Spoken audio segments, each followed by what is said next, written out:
मंच पर बैठे सभी बुद्धिजीवियों को मेरा प्रणाम। इस सभागार में बैठे सभी प्रबुद्धजनों को नमस्कार।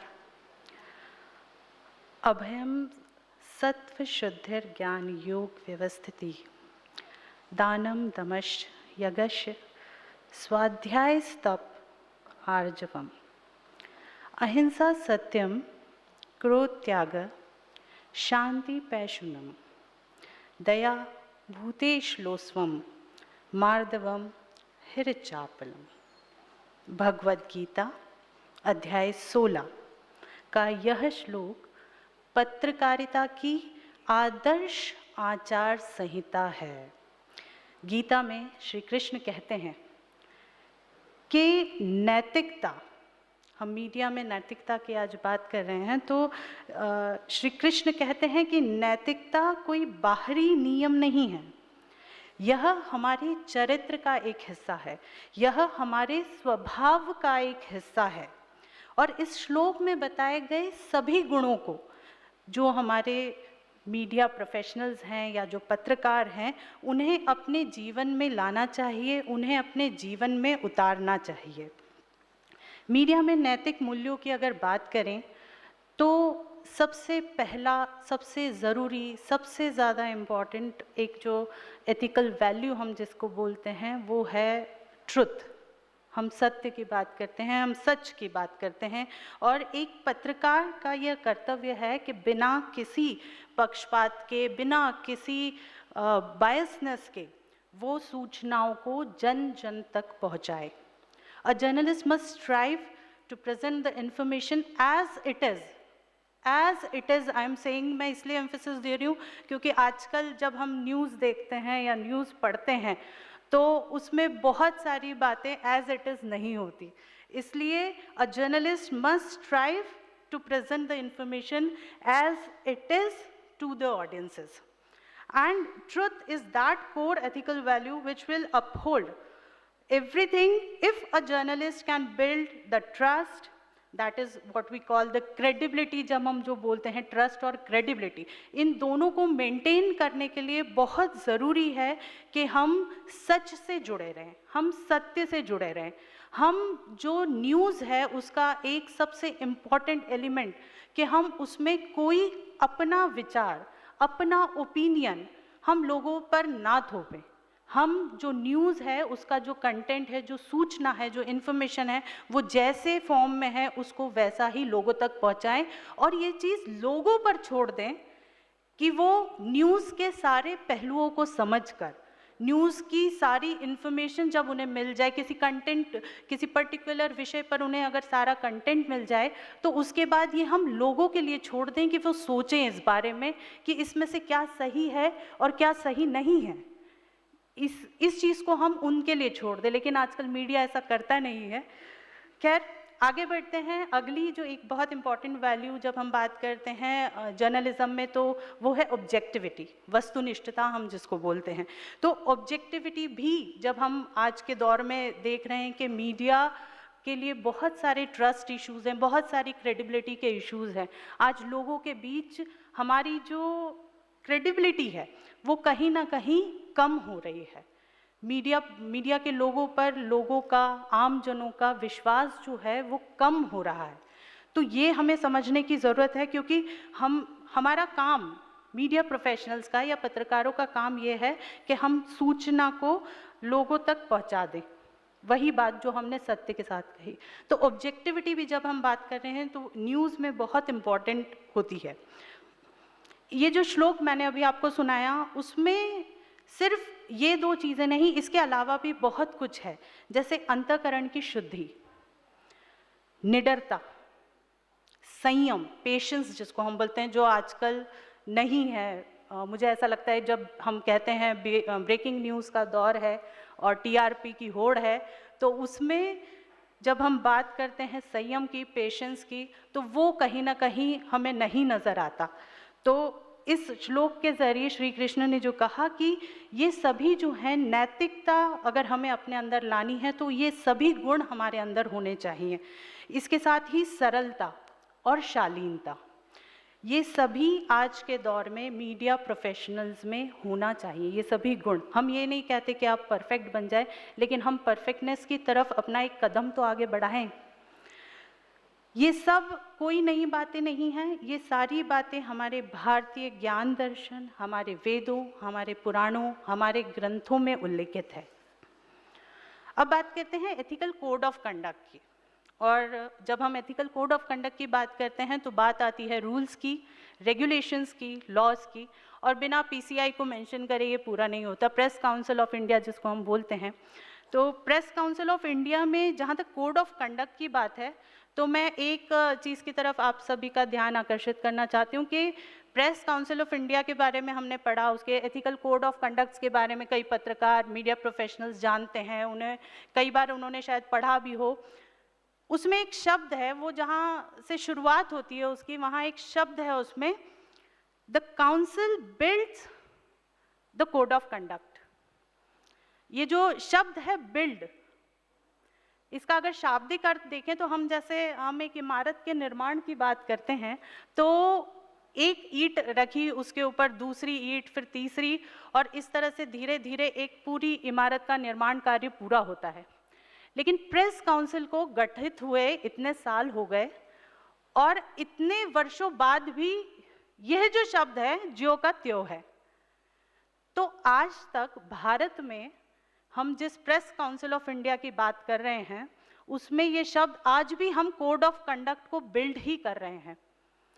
तो आज तक इसका निर्माण कार्य पूरा नहीं हुआ। ये एक बहुत विचारणीय प्रश्न है कि कोड ऑफ कंडक्ट कब पूरा होगा, इसका निर्माण कार्य कब पूरा होगा, ये आज भी संपूर्ण नहीं है।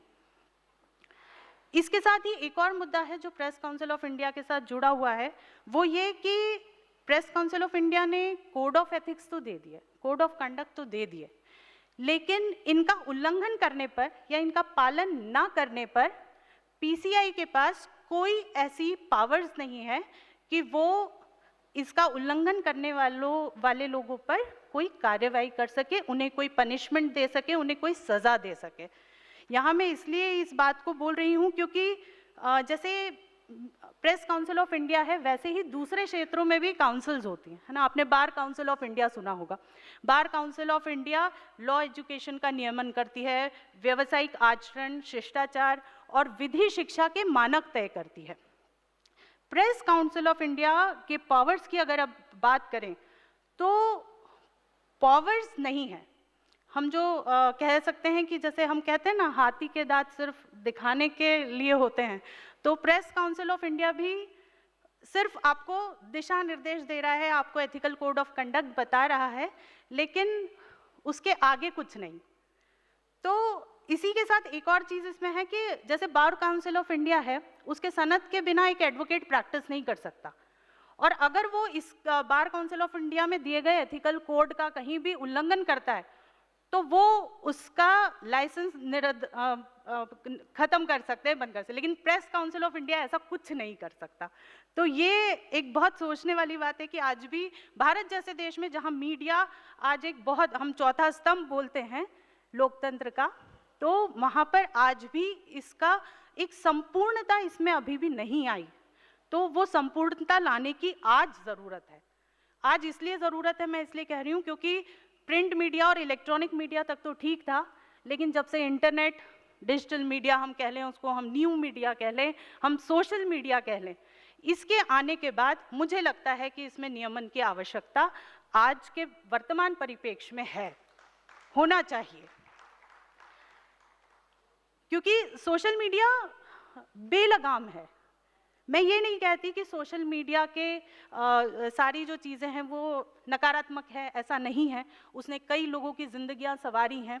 लोग नया स्टार्टअप शुरू करते हैं, सोशल मीडिया का यूज़ करते हैं। आप अपने बहुत दूर बैठे किसी व्यक्ति से आपको संवाद करना है, आप सोशल मीडिया के थ्रू कर सकते हैं। आपको मदद चाहिए, किसी प्रकार की सहायता चाहिए, तो सोशल मीडिया एक बहुत अच्छा प्लेटफॉर्म है। तो बहुत सारी सकारात्मक बातें हैं उसके साथ, लेकिन कहीं ना कहीं सकारात्मक चीज़ें होती हैं, तो हम नकारात्मक जो उसके प्रभाव हैं, क्या हम उनको बिल्कुल नज़रअंदाज कर दें? ये सोचने का विषय है।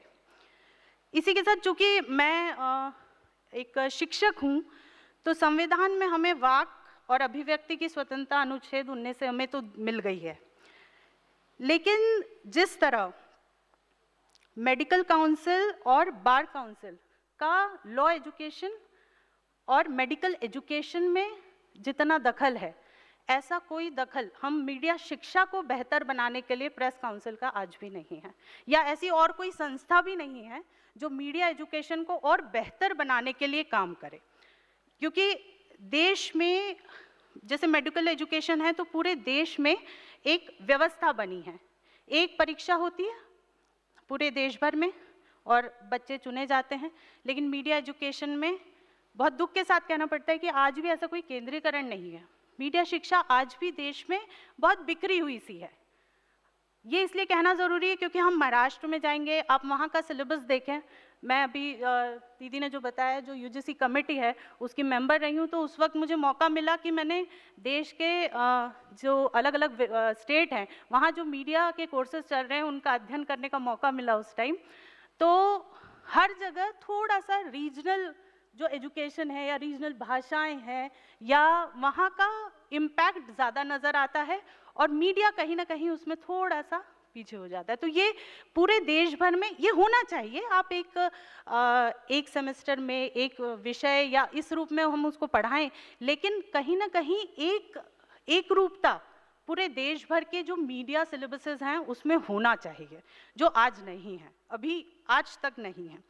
और इसी चीज़ के साथ एक और चीज़ मैं जो कहना चाह रही हूँ कि ब्रह्म कुमारी समूह जो शिक्षा में मूल्यों के बारे में जो बात करता है, तो मीडिया शिक्षा में भी इसकी बहुत आवश्यकता है। इसलिए आवश्यकता है कि आज ये जो दौर है, इतना फास्ट दौर है, ऐसा कहना चाहिए कि ये जल्दबाजी के चक्कर में हम मूल्यों को, हम नैतिकता को कहीं ना कहीं भूल जाते हैं। मैं चूँकि शिक्षक हूँ तो कई विद्यार्थी आते हैं, जब वो शुरू में हमारे पास पढ़ते हैं तो हम एजुकेशन फील्ड में हम उन्हें ये बताते हैं कि एथिकल तरह से अगर आप देखेंगे तो क्या सही है, एथिक्स क्या है। तो हम उन्हें जो सिखाते हैं वो हम ये सिखाते हैं कि भाई आपको ये है, ये सही बात है और आपको ये करना है। जब वो इंडस्ट्री में जाते हैं तो इसका विपरीत हो जाता है, क्योंकि उनका कहना होता है कि मैम इंडस्ट्री में तो ऐसा कुछ नहीं होता जैसा आप बताते। तो ये जो गैप है इसको भरना बहुत ज़रूरी है। हम एथिक्स की बात सिर्फ एजुकेशन में ना करें, हम उसे प्रोफेशन में लेके आए। ये नहीं है और ये होना चाहिए। बात करते हैं अकाउंटेबिलिटी की, जवाबदेही की। तो संविधान में मीडिया की ही नहीं बल्कि अनुच्छेद 19(2) में जवाबदेही निर्धारित हो चुकी बहुत पहले, जब संविधान बना था तभी। अनुच्छेद 29(2) में कुछ बातें बताई गई हैं जो मैं आपके सामने एक बार, आप लोगों को शायद पता भी हो, एक बार दोहराना चाहूँगी। उसमें कुछ पॉइंट्स हैं: sovereignty and integrity, security, public order, decency, contempt of court और डिफेमेशन। ये जो सारी चीज़ें ये यही कहती हैं कि मीडिया ऐसा कोई कंटेंट पब्लिश नहीं कर सकता जिससे सॉवरेनिटी और इंटीग्रिटी हमारे देश की आहत हो। मीडिया ऐसा कोई कंटेंट पब्लिश नहीं कर सकता जिससे हमारी देश की सुरक्षा को कोई नुकसान पहुंचे। मीडिया ऐसा कोई कंटेंट पब्लिश ना करे जिससे पब्लिक ऑर्डर, जो सार्वजनिक व्यवस्था है, वो अव्यवस्था में परिवर्तित हो जाए। मीडिया ऐसा कोई कंटेंट पब्लिश ना करे जिससे किसी की मानहानि हो। अब आप सभी प्रबुद्धजन आज बैठे हैं सामने, मैं बस ये पूछना चाहूँगी कि आज आप सोशल मीडिया पे कोई न्यूज़ खोल लें, आप इलेक्ट्रॉनिक मीडिया पे कोई न्यूज़ चैनल खोल लें, और ये जो सारे मैंने पॉइंट्स कहे, इनमें आप देखेंगे कि ये सभी कुछ, इन सभी से जुड़ी न्यूज़ आपको मिल जाएगी। हम मानहानि की बात जैसे यहाँ पर करी है, कई बार यहाँ पर एक बात करना बहुत ज़रूरी है, जो मीडिया ट्रायल्स आजकल हो रहे हैं। मीडिया ट्रायल्स में मीडिया एक व्यक्ति को निर्दोष करार दे देता है, वहीं दूसरे चैनल पे उसी व्यक्ति को उसी मीडिया का एक दूसरा समूह दोषी करार दे देता है। हमारा काम उस पर्टिकुलर केस को, जैसे एक आपके सामने उदाहरण प्रस्तुत करूँगी, सुशांत सिंह मर्डर केस हुआ था, तो उसमें रिया चक्रवर्ती जी को कुछ चैनल्स ने इतना फॉलो किया और बिल्कुल उनको दोषी करार दे दिया अदालत के फैसले से पहले ही, और कुछ चैनल्स ने उन्हें बिल्कुल बेगुनाह साबित कर दिया। तो क्या मीडिया का ये काम है? क्या हमारा काम सिर्फ इतना नहीं था कि उस केस से जुड़े सारे तथ्यों को हम लोगों के सामने रख दें और उसके बाद हमारे यहाँ न्यायपालिका है? कई बार हम मीडिया कर्मी, मुझे ऐसा लगता है कि इस चीज़ को भूल जाते हैं कि हम एक दूसरे के कार्य में दखल ना दें। निर्णय देना, ऐसे किसी भी केस में जजमेंट देना, ये मीडिया का काम नहीं है। जजमेंट के लिए न्यायपालिका है भारत में। तो ये थोड़ा सा समझने की ज़रूरत है कि हमारा काम जो है, हमारा कर्तव्य जो है, वो सूचना को पहुंचाना है। इसके साथ आगे बढ़ते हैं। जैसे कोविड में बात करें, कोविड में सोशल मीडिया की एक बहुत अच्छी भूमिका रही कि लोगों तक किसी भी तरह की जानकारी, मदद, सहायता पहुंचानी थी तो सोशल मीडिया ने बहुत अच्छा काम किया। लेकिन उसके साथ एक और चीज़ हुई कि व्हाट्सएप पे एक छोटा सा एक लाइन का मैसेज आता है और कई लोग अपनी जान को हथेली पे रखकर अपने घरों के लिए निकलने के लिए एक जगह एकत्रित हो जाते हैं। तो वो एक मैसेज कितना खतरनाक था, उस समय इतनी मौतें आसपास हो रही थी, ये कितना खतरनाक था कि इतने लोग उस एक मैसेज के पीछे इकट्ठे हो जाते हैं कि उन्हें अपने घर तक शायद पहुंचने का मौका मिल जाएगा। तो ये सोशल मीडिया, हमें सोचने की ज़रूरत है कि यहाँ पर सोशल मीडिया जो हम कहते हैं, व्हाट्सएप या जितने भी दूसरे ऐप्स हैं, उसके थ्रू ये जो जानकारी कितनी जल्दी वायरल हो जाती है। तो ये जहाँ एक और अच्छी बात है, जहाँ एक और हमें कई चीज़ों में इससे मदद मिलती है, वहीं कई जगह इसके दुष्प्रभाव भी हैं। मीडिया में एक आवश्यक चीज़ ये भी है कि हम मीडिया में बच्चों को सिखाते हैं हमारे जो मास कम्युनिकेशन के 3 फंक्शंस होते हैं और उसको प्रायोरिटी के तौर पे सिखाते हैं हम कि मास कम्युनिकेशन का जो पहला फंक्शन है वो टू इन्फॉर्म है, दूसरा टू एजुकेट है और तीसरा टू एंटरटेन है। लेकिन आज के दौर में आप कोई भी न्यूज़ मीडिया चैनल उठा लीजिए, मुझे ये कहते हुए बिल्कुल कोई खुशी नहीं हो रही, लेकिन कोई भी न्यूज़ मीडिया चैनल आप उठाएंगे तो उस पर एंटरटेनमेंट थोड़ा ज़्यादा और न्यूज़ थोड़ी कम होती है। तो एंटरटेनमेंट कहीं ना कहीं हावी हो रहा है इन सब पे। ये सभी चीज़ें इसलिए बता रही हूँ क्योंकि जो हमारी तीसरी आज के विषय में जो तीसरी बात है, आत्म मूल्यांकन की जो बात है, वो करना ज़रूरी है। तो हमें ये सारी चीज़ों पर सोचने की आवश्यकता है। हम आत्म अवलोकन करें और आत्म अवलोकन के साथ स्वाध्याय भी करें, जो आजकल शायद हम नहीं करते। क्योंकि आत्म अवलोकन करने के लिए भी आपको स्वाध्याय करना पड़ेगा। पहले जितने पत्रकार होते थे वो बहुत स्वाध्याय करते थे। पुराने ज़माने में आप अगर जो पत्रकारों को देखेंगे तो बहुत स्वाध्याय करते, आज भी करते हैं, मैं ये नहीं कहती नहीं करते, लेकिन फिर भी इसकी आवश्यकता और ज़्यादा है। तो मैं आप सभी से यही एक बात कहना चाहूँगी, बस अपनी वाणी को विराम देते हुए, कि सेल्फ इवैल्यूएशन, नैतिकता और जवाबदेही, अगर हम इसके दायरे में रहेंगे तो मीडिया रूपी शक्ति लोक हितकारी होगी, अन्यथा नहीं। बहुत बहुत धन्यवाद।